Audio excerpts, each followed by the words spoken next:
So I wanted to touch on the Clippers, but mainly talk about who I think is the most interesting man in the NBA, and to me, the wild card of the entire NBA season. If anybody has any different opinions, just leave a comment below. But we're going to talk about Kawhi Leonard. The Clippers are 20-6 in their last 26 games. That's basically since the 5-game losing streak to start out after the James Harden trade. The Clippers have been flat out one of the best teams in the NBA. They are absolutely a contender. I did a one big question for every Western Conference contender, and I put the Clippers in the contender category. And it relies on a few things. One, obviously, Kawhi Leonard, but two, the health of Kawhi Leonard. But as long as Kawhi Leonard is healthy, the Clippers have a shot. And so I wanted to dive into a little bit of Kawhi Leonard's numbers since the 5-game losing streak. Let's go to the first 10 games of the season when Kawhi Leonard was basically probably rusty a little bit. Remember, he had that knee injury coming out of that Phoenix series where he was spectacular those first 2 games, and then he was out for the rest of that series. But the first 10 games, as you can see up on the screen here, it was definitely under par, not what we're used to seeing from Kawhi Leonard. But since the 5-game losing streak, Kawhi Leonard has been basically back to Kawhi Leonard. Now, the last few games, he hasn't been producing as well because he just came back from a hip contusion. He missed 4 games, I believe, after that hip contusion he suffered against the Mavericks. But even then, since he's been back, he is still deadly in the mid-range. He is still making great defensive plays. But really, since the 5-game losing streak as a whole on the season, you can see the numbers up here.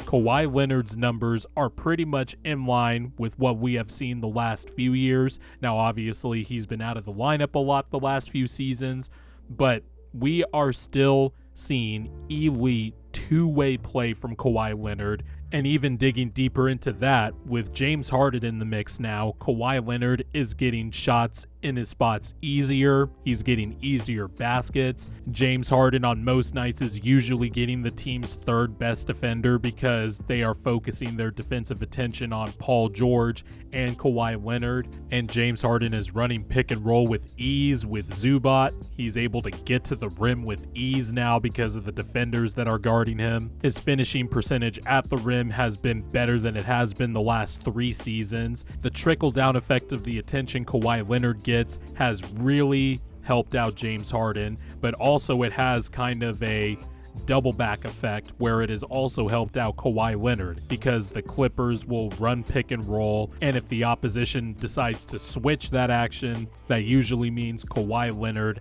has the team's 3rd best defender guarding him, and that's just easy money. He still has that insane Ox level strength where he is just backing someone down in the post, using his big shoulders on a drive to the basket and elevating, and with, his ability to just elevate in the mid-range and shoot line drives, it's pretty much just an unblockable shot. But James Harden and his mastery in the pick and roll and who's guarding him now has greatly helped out the Clippers and their best players because they can now just set screens for James Harden, get the switch they want, and Kawhi is attacking them.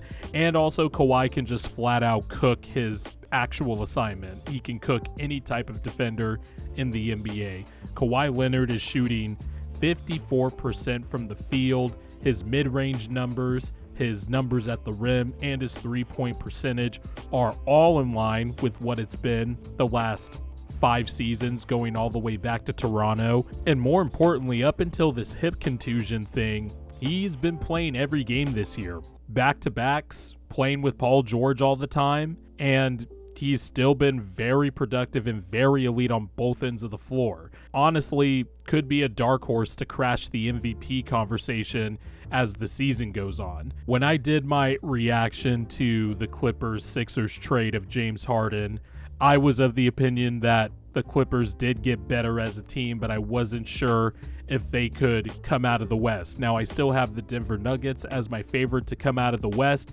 but I am not dumb. I'm a Sixer fan. I have seen this up close and personal. Kawhi Leonard in the playoffs. He is a top 3 player in the world. Last year, we saw it. The year before that, before he got hurt in that Utah series, we saw it. Here are the averages of Kawhi Leonard during his last 11 playoff games. And that's including the 2 playoff games last year where the first game he just absolutely dominated Kevin Durant, and then he dominated the second game. And also going back to the 21-22 playoffs where he was just spectacular against the Dallas Mavericks and had one of the great elimination games in NBA playoff history, dropping 45.6 rebounds, 3 assists, and 2 steals on 72% shooting. He was 18 of 25 in that game. Kawhi Leonard is one of the best playoff performers of all time. If he's healthy going into the playoffs, then we have to account for the fact that he is one of the best playoff performers ever, and thus that means the Clippers have a shot to come out of the West. Now again, I still have the Nuggets coming out of the West. I think Jokic is the best player in the world, and last year's playoff run was just absolutely special and dominant. But we cannot forget the special player that Kawhi Leonard is, and it is imperative that the Clippers try to keep him healthy throughout the year, try to still build chemistry and build live reps on top of live reps with James Harden and Paul George. The Clippers have basically decided that Russell Westbrook is coming off of the bench and he's not going to play with James Harden. And even though they have been playing a little bit more together recently, but for the most part, it's all about getting James Harden and Kawhi Leonard and Paul George really acclimated with each other.